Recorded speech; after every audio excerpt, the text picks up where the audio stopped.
Bismillahirrahmanirrahim. Assalamualaikum warahmatullahi wabarakatuh.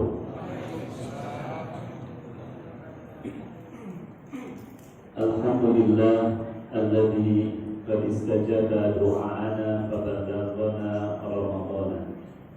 Allahumma shalli wa sallim wa karrim wa barik ala sayyidina wa nabiyyina Muhammad wa ala alihi wa ashabihi ajma'in, amma ba'du.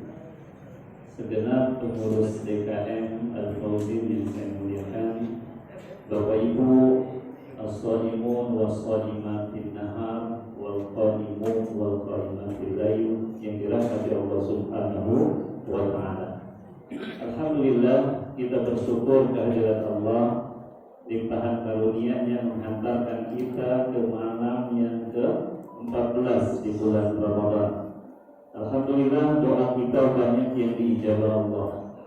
Kita diberkahi di bulan Rajab, di bulan Sya'ban, disampaikan ke Ramadan. Maka kita juga memohon kepada Allah mudah-mudahan disempurnakan pahala Ramadan kita. Amin ya rabbal alamin. Bapak Ibu yang dimuliakan Allah, untuk kesekian kalinya kita bertemu Ramadan dan tak terasa hampir separuh. Kalau di masjid kita menandai separuh Ramadan itu, jamaahnya juga tinggal separuh. Beda dengan di Jazirah Arab. Hampir di semua negeri Arab itu, kalau awal Ramadan biasa saja, tapi makin ke akhir makin membludak. Hari ini di Masjidil Haram, di Masjid Nabawi itu, Masya Allah, kalau tarawih tidak ada jarak seperti kita. Kalau kita banyak jaraknya, mereka Masya Allah hampir 3 juta, hampir seperti haji.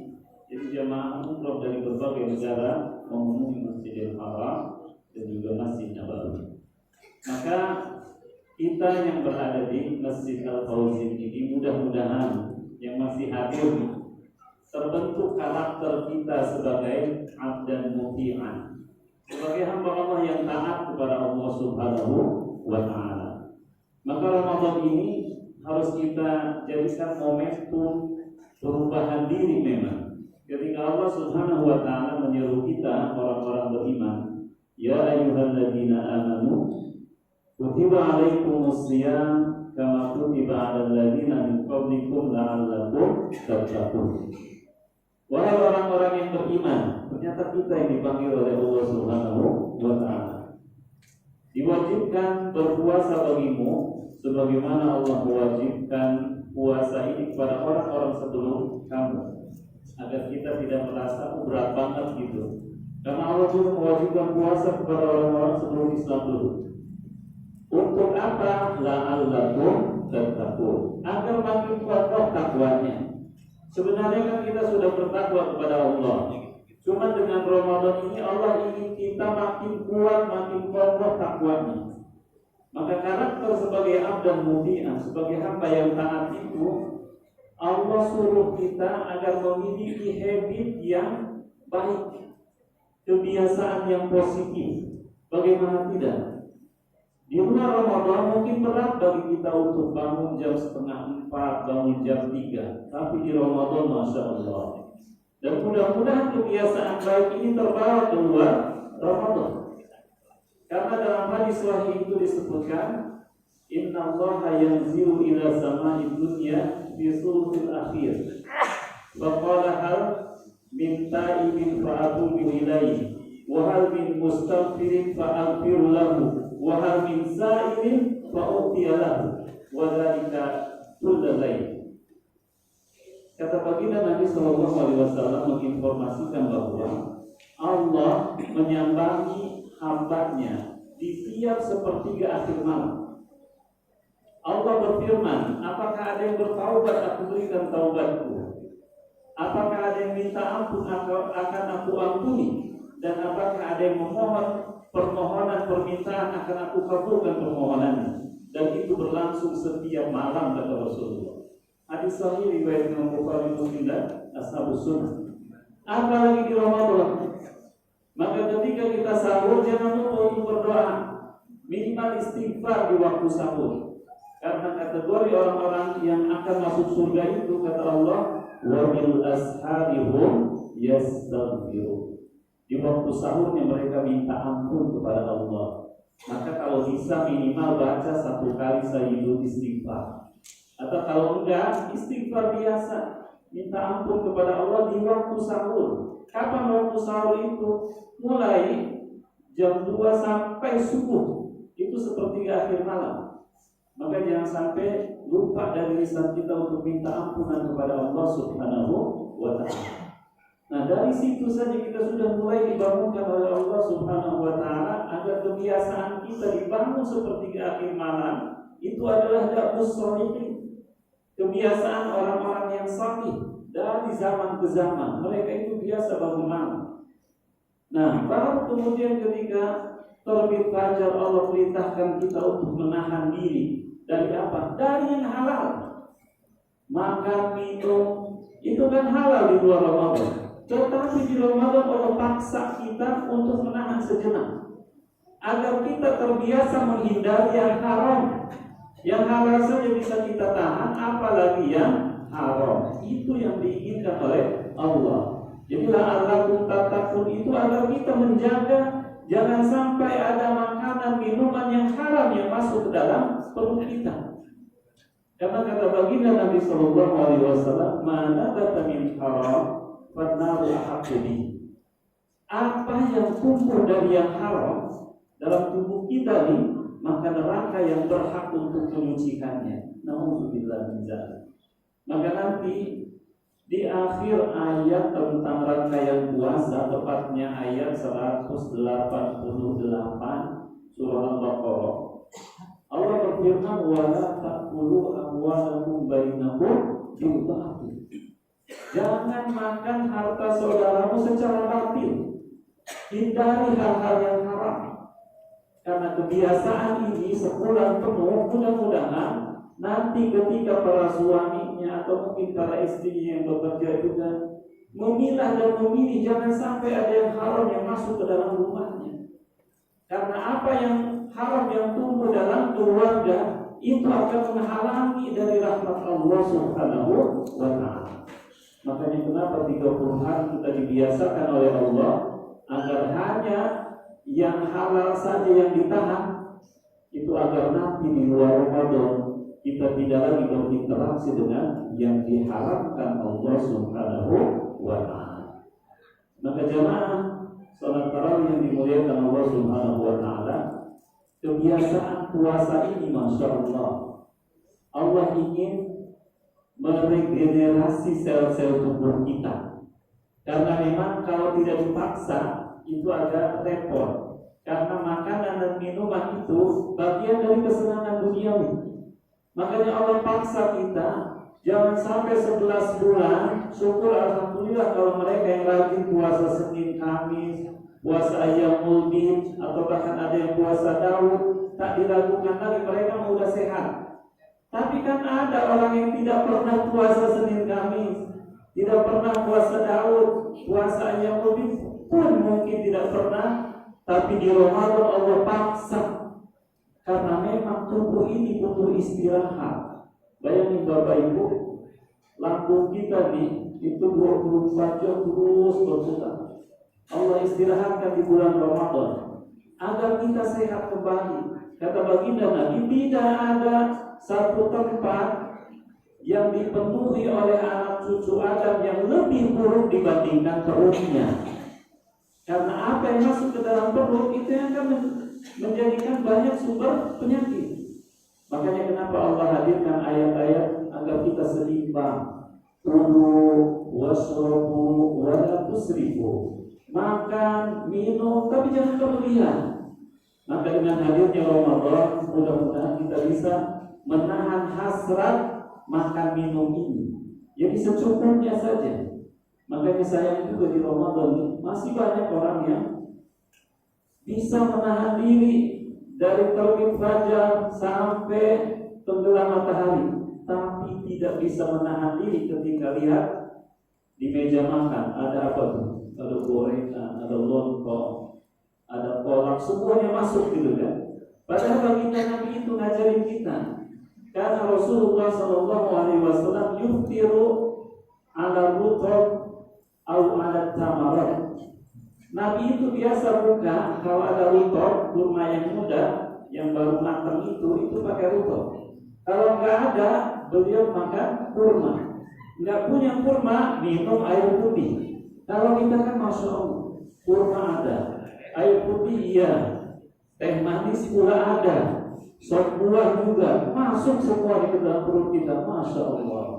Sehingga ketika tarawih mulai ngantuk, jangan sampai berlebihan, karena masih ada separuh puasa yang harus kita lalui. Sederhanakan dalam iftar, karena memang puasa itu adalah bulan ibadah. Dan satu yang mengherankan di kita, bukan di kita saja sebenarnya, hampir di setiap negara Islam, pengeluaran kuliner itu paling banyak di bulan Ramadan. Coba Bapak Ibu cek, untuk iftar, untuk makan sahur, kadang lebih banyak dibandingkan di bulan lainnya. Padahal itu semestinya tidak terjadi. Yang harus terjadi itu sedekahnya banyak di bulan Ramadan. Jangan sampai pengeluaran untuk kuliner kita, untuk iftar dan sahur justru banyak. Bahkan banyak yang mubazir, waliyadzubillah. Jangan sampai ada makanan yang mubazir di rumah kita di bulan Ramadan.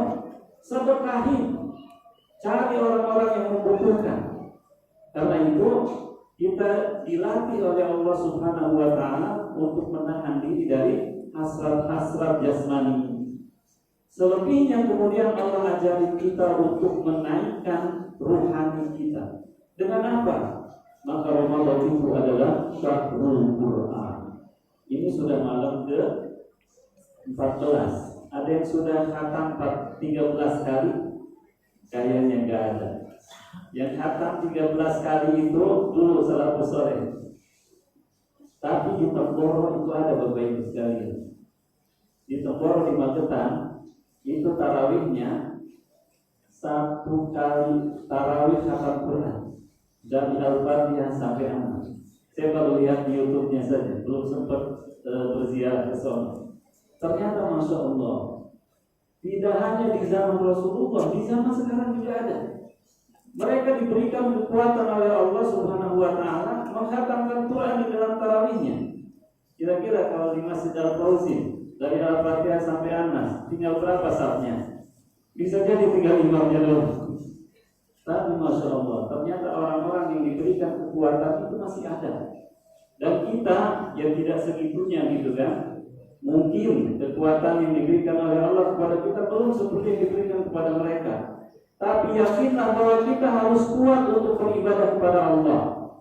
Makanya membaca Quran minimal 1 kali khatam. Kalau di Ramadan tidak khatam, itu terlalu, kata Bang Haji Roma. Jangan sampai tidak khatam di bulan Ramadan. Minimal sekali, syukur bisa 2 kali, 3 kali. Kalau kita lihat baginda Nabi Sallallahu Alaihi Wasallam, beliau itu biasa sholat tahajudnya kan, rakaat pertamanya membaca surah Al-Baqarah, Ali Imran, An-Nisa, Al-Maidah. Itu 7 juz, itu baru 1 rakaat. Makanya kenapa Nabi beliau tarawih itu hanya 3 malam pertama di awal dan 3 malam terakhir di akhir. Khawatir tarawih diwajibkan. Di samping beliau itu bacaannya panjang dan tidak kuat khawatirnya para sahabat untuk mengikuti beliau. Tapi setelah itu masya Allah, para sahabat diriwayatkan Sayyidina Utsman bin Affan biasa menghatamkan Quran dalam tarawih bersama keluarga. Karena memang Ramadan bulan Al-Quran.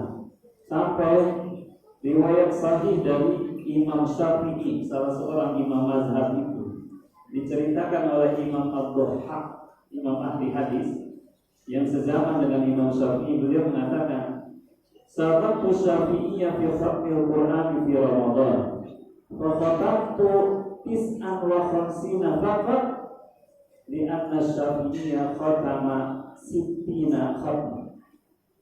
Saya pernah ingin menyalip Imam Syafi'i dalam menghatamkan Quran di bulan Ramadan, kata Imam Ad-Dhahhak. Ternyata saya hanya sanggup menghatamkan 59 kali khatam. Padahal Imam Syafi'i biasa menghatamkan 6 kali khatam. Maka kata kata saya, kata Imam Allah hanya memberikan kesempatan kepada Imam Syafi'i, tidak bagi saya. Masya Allah, Bapak Ibu sekalian, 60 kali berarti kan siang khatam, malam khatam. Kalau kita sudah tidak bisa, itu luar biasa banget gitu. Tapi yang bisa kita lakukan adalah mengistiqomahkan membaca Al-Quran. Silahkan sesuai kemampuannya. Tidak harus khatam setiap hari, tapi minimal kita khatam sekali di bulan Ramadan. Syukur kalau 2 kali, 3 kali dan seterusnya. Karena itu jamaah salat tarawih yang dirahmati Allah Subhanahu wa taala, kebiasaan di Ramadan ini semata Allah ingin menjadikan kita hamba yang taat, yang bertakwa kepada Allah Subhanahu wa taala. Maka jangan sampai ketika sudah kebiasaan baik ini selesai Ramadan, ayyaman ma'dudat, karena memang Ramadan hanya hari-hari tertentu yang berbilang, selesai pula kebiasaan kita enggak boleh. Makanya nanti baginda Nabi Sallallahu Alaihi Wasallam nyuruh kita puasa 6 hari di bulan Syawal, nyuruh kita tetap qiyamul lail, nyuruh kita tetap zikir dan doa banyak. Karena memang hamba-hamba Allah yang bertakwa itu istiqomah hingga akhir hayat. Karena ujungnya yang kita inginkan itu adalah husnul khotimah. Dan husnul khotimah ini hanya bisa diraih dengan terus istiqomah beramal sholih baik di Ramadan maupun di luar Ramadan. Mudah-mudahan pertemuan singkat ini manfaat bagi saya dan juga bagi jemaah sekalian. Setidaknya Ramadan kali ini mudah-mudahan Ramadan terbaik yang bisa kita persembahkan kepada Allah Subhanahu wa taala. Aku qouli hadza wa astaghfirullah li wa lakum. Subhanallahumma wa bihamdika asyhadu an la ilaha illa anta astaghfiruka wa atubu ilaik. Wassalamualaikum warahmatullahi wabarakatuh.